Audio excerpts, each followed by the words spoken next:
साल 1983 में केविन नाम के एक आदमी ने एक वर्चुअल दुनिया बनाई जिसे ट्रॉन सिस्टम कहा जाता है। इसी सिस्टम के एक हिस्से को ग्रिड कहते हैं, जहां पर किसी भी तरह के एक्सपेरिमेंट को असल दुनिया के मुकाबले बहुत तेजी से किया जा सकता है। केविन ने किसी तरह अपने शरीर को भी इसी दुनिया में अपलोड कर दिया था। अब कहानी साल 2025 में पहुंची। अब हम डिलिंजर सिस्टम्स कंपनी के मालिक जूलियन को देखते हैं, जिसने ग्रिड के ऊपर एक सुपर सोल्जर प्रोग्राम बनाया था जिसका नाम है एरिस।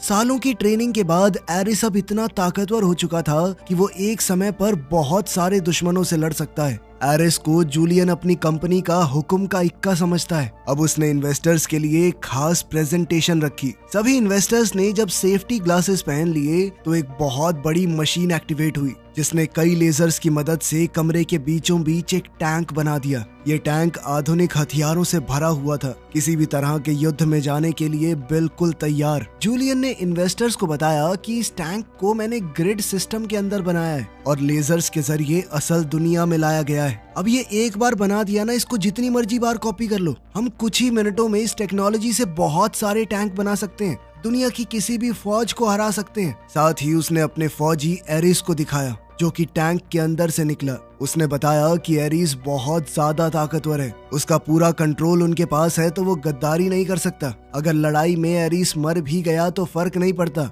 हम 2 मिनट में दूसरा प्रिंट कर देंगे। तभी बाहर से बिजली कड़कने की आवाज आई तो एरिस ने सबसे कहा कि जल्द ही बारिश होने वाली है। ये सुनकर सब लोग हंस पड़े। इन्वेस्टर्स जूलियन की प्रेजेंटेशन से बहुत खुश हुए और उसके साथ काम करने को सारे तैयार हो गए। इन्वेस्टर्स के जाने के बाद एरिस बाहर गया और बारिश में एक जुगनू को देखकर हैरान हो गया, क्योंकि उसने पहले कभी असल दुनिया में ये सब कुछ महसूस नहीं किया था। तभी अचानक एरिस और टैंक दोनों टुकड़ों में टूटकर गायब हो गए और ये पता चला कि असल दुनिया में ये प्रोग्राम सिर्फ 29 मिनट तक ही टिक पाएंगे। जूलियन की मां एलिजाबेथ ने उसे चेतावनी दी कि इन्वेस्टर्स को ऐसे धोखा देना ठीक नहीं होगा, उन्हें बता दो कि 29 मिनट बाद सब गायब हो जाएगा। लेकिन जूलियन ने अपनी मां को बताया कि मैं परमानेंस कोड को ढूंढ लूंगा। परमानेंस कोड मिलते ही उसके प्रोग्राम हमेशा के लिए असल दुनिया में रह सकेंगे। मगर एलिजाबेथ ने उसे याद दिलाया कि 6 महीने के अंदर अंदर कुछ तो करना होगा तुम्हें, वरना ये इन्वेस्टर तुम्हें कच्चा चबा जाएंगे। ट्रॉन सिस्टम के इन्वेंटर केविन ने परमानेंस कोड को कहीं छुपा रखा था ताकि कोई भी इंसान ग्रिड में खतरनाक चीजें बनाकर उन्हें असल दुनिया में हमेशा के लिए ना ले आए। और ये कोड कहाँ है कोई नहीं जानता। इसके बाद हम अलास्का में ईव नाम की लड़की को देखते हैं जो कि केविन की ही बेटी है। वो एक प्राइवेट स्टेशन में पहुंची जो कि केविन ने ही बनाई थी। फिर बाद में उसकी बहन टेस ने इस जगह का इस्तेमाल किया, लेकिन फिर बाद में उसकी मौत कैंसर से हो गई। ईव ने जैसे ही कंप्यूटर चलाया उसे टेस का एक मैसेज मिला जिसे देखकर वो बहुत भावुक हो गई। कुछ देर बाद उसका दोस्त सेथ भी वहाँ पर आ गया। टेस ने अपनी पूरी जिंदगी परमानेंस कोड ढूंढने में लगा दी थी और अब ईव और सेथ मिलकर उसके इस मिशन को आगे बढ़ाने वाले थे। 4 दिनों तक जमा देने वाली सर्दी में रहते हुए उन्होंने ढेर सारे पुराने डेटा को छान मारा। आखिर में उन्हें डीएनए की शेप का एक अजीब सा कोड मिला। उस कोड को टेस्ट करने के लिए उन्होंने ग्रिड के अंदर एक संतरे का पेड़ डिजाइन किया और फिर लेजर्स की मदद से उसे असल जिंदगी में ले आए। उन्होंने बड़े ध्यान से स्टॉप वॉच चलाई, ये देखने के लिए कि 29 मिनट बाद भी पेड़ रहेगा या नहीं, लेकिन उस पेड़ का कुछ नहीं बिगड़ा। उधर एरीज फिर से ग्रिड में जागा, लेकिन इस बार वो बहुत डरा हुआ था। उसके दिमाग से जूलियन की बातें जा नहीं रही थी जब वो एरीज के लिए बोल रहा था कि अगर ये तबाह भी हो गया तो दूसरा बना लेंगे। उसकी दूसरी कमांडर एथीना ने पूछा कैसी रही दूसरी दुनिया की सैर। एरीज ने उसे बताया कि बारिश तो कुछ अलग ही महसूस हो रही थी। एथीना को उसकी बातें समझ नहीं आई क्योंकि वो कुछ महसूस थोड़ी कर सकते हैं, वो लोग इंसान थोड़ी हैं। अगली रात एनकॉम कंपनी ने अपनी लेटेस्ट गेम के लॉन्च के लिए एक बड़ा इवेंट रखा। उनका चीफ टेक्नोलॉजी ऑफिसर अजय बहुत परेशान है और ऊपर से मीडिया भी इवेंट से उसके गायब होने की खबर पूरे शहर में फैला रहा था। इसी बीच एलिजाबेथ को पता चला कि जूलियन एनकॉम को हैक करने वाला है, क्योंकि वो जानता है कि ईव भी परमानेंस कोड के पीछे लगी हुई है। एलिजाबेथ ने कहा कि ये बहुत रिस्की है, रहने दो, लेकिन जूलियन ने अपनी माँ की बात को नजरअंदाज कर दिया और अपनी फौज को भेज दिया ईव की यूजर फाइल्स चुराने के लिए। जल्दी ही एरिस, एथीना और दूसरे कुछ फौजी ग्रिड के अंदर एनकॉम के सर्वर में घुस गए। उन्होंने एक खास हथियार की मदद से बिल्डिंग की दीवार में एक सुराख खोल दिया जिससे वो अंदर घुस सके। तभी असली दुनिया में एक गार्ड को अलर्ट का मैसेज मिला। जूलियन की टीम ने बड़ी आसानी से डिजिटल गार्ड्स को मार दिया और एरिस इंफॉर्मेशन ब्लॉक तक पहुंच गया, जहां से जूलियन को एनकॉम के पूरे सिस्टम की जानकारी मिल गई। मगर तब तक सिक्योरिटी प्रोग्राम्स एक्टिवेट हो गए थे। एरिस का ध्यान एक वीडियो में चल रहे इंटरव्यू पर पड़ा जिसमें ईव ग्रिड के अंदर डिजाइन किए गए प्रोग्राम्स और इंसानियत के बीच के रिश्ते पर बहुत अच्छी सोच रखती है। उसकी बातें जूलियन जैसी नहीं थी कि मर गए दोबारा बना देंगे। लेकिन तभी एरिस को दोबारा अपना मिशन याद आया और वो जल्दी से फाइल्स बटोरने लगा। लेकिन जैसे ही टीम बाहर निकलने की कोशिश करने लगी, एनकॉम की सिक्योरिटी उन्हें रोकने पहुंच गई और फिर एक जबरदस्त लड़ाई शुरू हो गई। एनकॉम के पास बहुत सारे फौजी थे, लेकिन एरिस और उसकी टीम किसी भी फौज को मिटाने के लिए तैयार थे। उन्होंने बड़ी आसानी से गार्ड्स को हरा दिया और वहां से निकलने लगे। लेकिन एरिस पीछे रह गया जब उसे पता चला कि उसका एक साथी अभी भी लड़ रहा है। दरअसल उसे चोट लग गई थी। तभी एथीना ने कहा कि ये दोबारा जिंदा हो जाएगा, कोई फर्क नहीं पड़ता। लेकिन एरिस उसे बचाने चला गया। उसने जबरदस्त तरीके से गार्ड्स के वार से बचते हुए उन्हें मार दिया और अपने साथी को बचा लाया। जूलियन इस बात से बहुत परेशान होने लगा कि उसके सोल्जर्स को इतना टाइम लग रहा है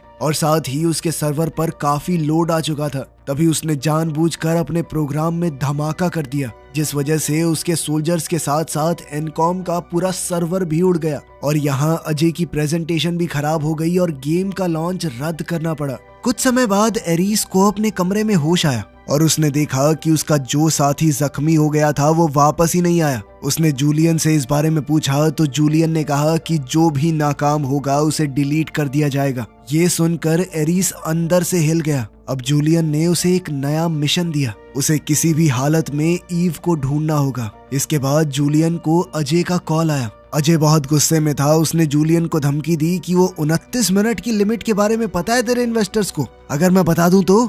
लेकिन जूलियन उसे उल्टा चिढ़ाने लगा कि तेरी मालकिन ईव कहाँ पे है कुत्ते, जिसके इशारों पे भौंकता है तू। इस बात से एजे ने गुस्से में आकर फोन काट दिया। कुछ दिनों बाद ईव और सेथ अलास्का से निकल पड़े, अपने साथ ग्रिड से लाए हुए संतरे लेकर। जैसे ही उनके फोन में नेटवर्क आया, एजे ने तुरंत ईव को कॉल किया और गुस्से में सब कुछ बताया कि क्या क्या हुआ है। ईव ने उसे शांत किया और बताया कि कोड मिल गया मुझे।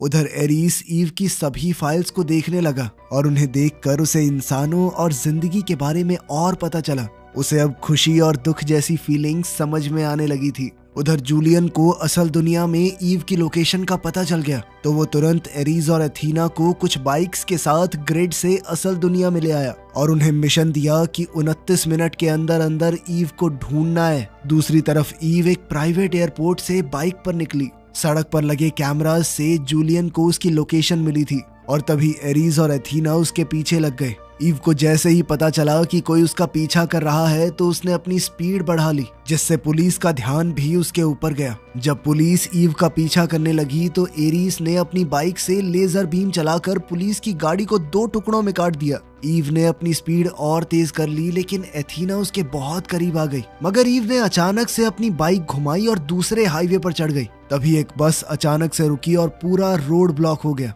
और वहीं एरिस पीछे ही रह गया। लेकिन एथीना ने पीछा करना जारी रखा और ईव का पीछा करते हुए वो एक पार्किंग गैराज में पहुंच गई। ईव कुछ गाड़ियों के पीछे छुप गई और जैसे ही एथीना रैंप पर आई, ईव ने अपनी बाइक उस पर फेंक कर उसे गिरा दिया। तभी एरिस को अलर्ट मिला कि एथीना के ऊपर हमला हुआ है। वो जल्दी से बाइक भगाकर उस लोकेशन की तरफ पहुंचा। वहीं एथीना जल्द ही संभल कर रैंप पर चढ़ने लगी, लेकिन वहीं ईव उसकी बाइक चुराकर तुरंत वहां से निकल पड़ी। जैसे ही वो सड़क पर निकली, एरिस भी वहां पहुंच चुका था और वो दोबारा से उसके पीछे लग गया। उसने ईव को रोकने के लिए लेजर बीम का इस्तेमाल किया, पर ईव जैसे तैसे बच गई। हालांकि इस पकड़ा पकड़ी में कई गाड़ियों के एक्सीडेंट हो गए। एरिस पूरी रफ्तार से ईव का पीछा कर रहा था, लेकिन अचानक से उसके सामने एक गाड़ी आ गई। गाड़ी के अंदर एक बच्चा था और एरीस उसे देखकर रुक गया। इसी बहाने ईव को आगे बढ़ने का मौका मिल गया। इस सारी घटना को जूलियन अपनी स्क्रीन पर देख रहा था और अपने इन फौजियों की नाकामी से नाराज होकर अपने कुछ लोगों को भी उसने ईव के पीछे भेज दिया। बहुत सारे बटन ट्राई करने के बाद ईव ने अपनी बाइक पर लेजर बीम एक्टिवेट कर दी, लेकिन एरीस बड़ी आसानी से उस लेजर बीम से बच गया। वो बाइक को और तेजी से चलाकर ईव के बिल्कुल पास ले गया। ईव अब पूरी कोशिश कर रही थी वहां से बचकर भागने की, लेकिन उन दोनों की लेजर बीम्स की वजह से बहुत सारे एक्सीडेंट्स होते रहे। इसी दौरान थोड़ा मिसबैलेंस होने से दोनों की बाइक्स आपस में टकरा गई, जिसके बाद ईव उछलकर एक कचरे के डब्बे में जा गिरी। खुशकिस्मती से उसे ज्यादा चोट नहीं आई और वो तुरंत अपनी जान बचाने के लिए भागने लगी। एरीस भी पैदल उसका पीछा करने लगा। वो दोनों दौड़ते हुए समुद्र के किनारे तक पहुंच गए, जहां ईव को लगा कि अब तो वो पकड़ी गई। तो उसने वो ड्राइव जिसके अंदर परमानेंस कोड था उसे तोड़कर पानी में फेंक दिया। अब एरीस उसके पास पहुंचने ही वाला था, लेकिन अचानक उसके शरीर के अंदर कमजोरी आ गई। उसके 29 मिनट लगभग खत्म हो गए थे। अब जाकर ईव को समझ में आया कि एरीस एक प्रोग्राम है। तभी अचानक एरीस और एथीना दोनों डिजिटल दुनिया में वापस चले गए। तभी एक हेलीकॉप्टर वहां पहुंच गया और जूलियन के आदमी ने एक खास तरह की गन का इस्तेमाल करके ईव को अपने काबू में करके ग्रिड के अंदर भेज दिया। उन्होंने ईव को तो पकड़ लिया, लेकिन आज जो तबाही मची थी वो पूरी न्यूज पर छा गई और एलिजाबेथ कहने लगी कि जूलियन अपनी हद से बाहर जा रहा है। जूलियन ने जवाब दिया कि दुनिया मुझे माफ कर देगी, बस एक बार मेरे हाथ वो परमानेंस कोड लग जाए। उधर ग्रिड के अंदर एरीस और एथीना ईव का डिजिटलाइजेशन प्रोसेस पूरा करते हैं और आखिर में उन्होंने एक आइडेंटिटी डिस्क देकर उसे एक्टिवेट कर दिया। वो जानते थे कि परमानेंस कोड अब ईव के अंदर छुपा हुआ है, क्योंकि ईव ने एक बार उसे देखा ही हुआ है। लेकिन थोड़ी जांच करने पर पता चला कि कोड को जबरदस्ती निकालने से ईव की जान चली जाएगी। एथीना को तो इस बात से कोई फर्क नहीं पड़ा, लेकिन एरीस ने फौजियों को रोक दिया और जूलियन को अपनी चिंता के बारे में बताया। इस पर जूलियन कहने लगा कि तुम्हारा काम है जो मैंने कहा है वो बिना किसी शिकायत के करना, ठीक है? मुझे वो कोड किसी भी हालत में चाहिए, फिर चाहे ईव के साथ कुछ भी हो। ये सब सुनने के बाद भी एरीस ने कमरे में जाकर झूठ कह दिया एथीना से कि जूलियन अभी किसी काम में बिजी है, इसीलिए हमें नए ऑर्डर्स आने तक रुकना होगा। इतना कहकर एरीस ने सबको वहां से भेज दिया, लेकिन एथीना ने तुरंत जूलियन को कांटेक्ट करके बताया कि एरीस में कुछ खराबी आ गई है, वो अजीबोगरीब बातें कर रहा है। इस पर जूलियन ने उसे ऑर्डर दिया कि कोड ले आओ और एरीस और ईव दोनों को मार दो। इस दौरान एरीस ईव से पूछता है कि उसे किस पर भरोसा करना चाहिए। इस पर ईव ने कहा कि जूलियन के ऊपर कभी भरोसा मत करना, क्योंकि वो निहायत ही खुदगर्ज आदमी है, सिर्फ अपने बारे में सोचता है, बाकी कोई मरे कोई जिए कोई फर्क नहीं पड़ता उसे। तभी एथीना अपने 2 फौजियों के साथ वापस आई और हमला करने की तैयारी करने लगी, लेकिन तभी एरीस ने अपनी डिस्क से जमीन पर हमला करके एक छेद कर दिया, जिस वजह से वो और ईव दोनों ग्रिड से बाहर नीचे की तरफ गिरने लगे। गिरते हुए वो कई लाइट से टकराए और आखिर में पानी के अंदर जा गिरे। एरीस ईव को पकड़ने के लिए उसकी तरफ तैरने लगा और फिर एक डिवाइस को ऑन करके वो बाइक पर वहां से भागने लगे। एथीना समझ गई कि ये दोनों किस तरफ गए होंगे और तुरंत अपने ड्रोन्स को उनकी तरफ भेजा। ग्रिड से गुजरते हुए ईव तरह तरह की लाइट्स और कोडिंग को देखकर हैरान रह गई। एरीस ने समझाया कि थोड़ी आगे जाकर एक ट्रांसफर पोर्टल है, वहां से तुम असली दुनिया में वापस जा सकती हो, लेकिन वो मदद तभी करेगा अगर ईव उसे भी वो परमानेंस कोड देगी।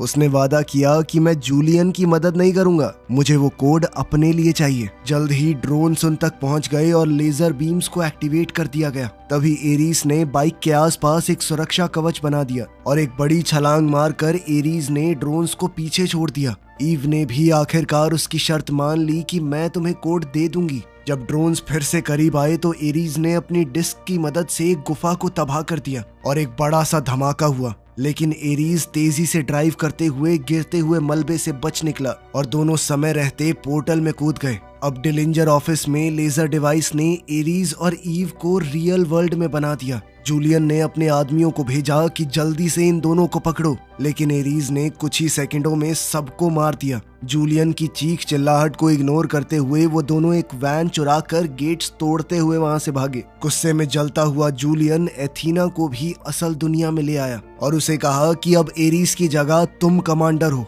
उसने एथीना को मिशन सौंपा कि किसी भी हाल में मुझे वो कोड चाहिए, फिर चाहे उसके लिए कुछ भी करना पड़े। साथ ही उसे एक ग्लाइडर और डिजिटल गन भी दी गई ताकि वो एरिस और ईव को पकड़ सके। एथीना के जाते ही एलिजाबेथ ने जूलियन को जोर से थप्पड़ मारा कि क्या कर रहे हो तुम।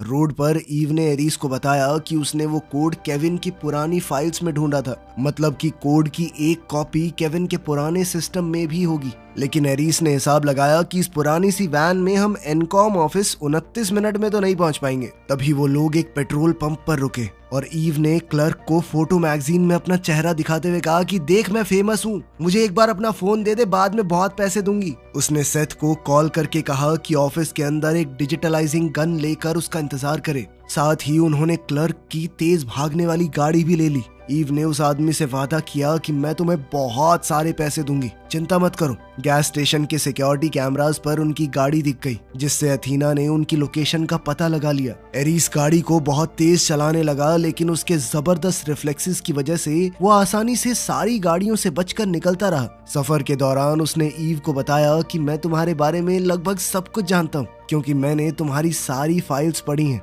तुम्हारे परिवार के साथ तुम्हारे भेजे हुए मैसेज तक पढ़े हैं। ईव ने उसे बताया कि प्यार और दुख इंसानी जिंदगी का हिस्सा है। एरिस भी समझ गया कि ईव अपनी बहन के काम को इसलिए जारी रखना चाहती है ताकि वो उससे जुड़ी रह सके। एनकॉम ऑफिस के बाहर पहुंचकर एरिस ने जल्दी से गाड़ी पार्क करने के चक्कर में ठोक दी। वो दोनों सेथ से मिले और तेजी से म्यूजियम फ्लोर की तरफ भागते हुए गए, जहां पर केविन का पुराना सिस्टम एग्जीबिशन में लगा हुआ था। जैसे ही ईव को कोड मिला, सेथ ने डिजिटलाइजिंग गन को जोड़ना शुरू कर दिया, लेकिन इससे पहले वो एरिस को कोड दे पाते एथीना वहां पहुंच गई। उसने तुरंत हमला नहीं किया और एरिस समझ गया कि ये बस इस बात का इंतजार कर रही है कि मेरे 29 मिनट खत्म हो जाएं। एरिस ने कहा कि प्लान को थोड़ा बदलना पड़ेगा, मेरे बिना तुम दोनों इससे लड़ नहीं पाओगे। वो खिड़की से कूद गया ताकि एथीना से लड़ सके, लेकिन ईव एरिस को मरने नहीं देना चाहती थी। उसने गन को एक्टिवेट कर दिया और एरिस को केविन की ग्रिड में भेज दिया। अब एथीना खिड़की तोड़कर अंदर घुस गई।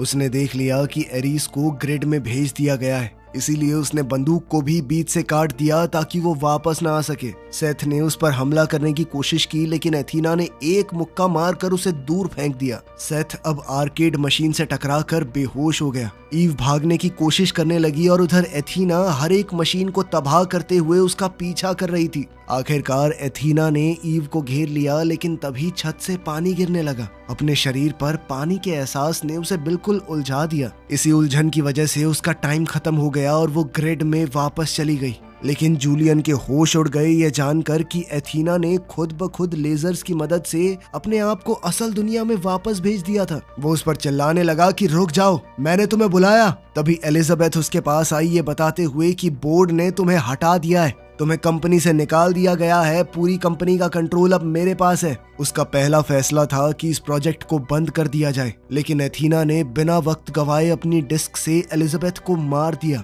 ये देखकर जूलियन बिखर गया, लेकिन एथीना ने उसे याद दिलाया कि तुमने ही तो कहा था कि किसी भी हाल में तुम्हें वो कोड चाहिए, तो मैं तो बस अपना मिशन पूरा कर रही हूँ। अब एथीना ने अपने 2 फौजियों और एक बहुत ही ताकतवर व्हीकल को असल दुनिया में बुला लिया था। उन्हें लेकर वो अपना मिशन जारी रखती है। उसके जाने पर जूलियन कंप्यूटर की तरफ भागा और सिस्टम को ओवरराइड करने की कोशिश की, लेकिन एथीना ने पूरे सिस्टम पर कब्जा कर लिया था।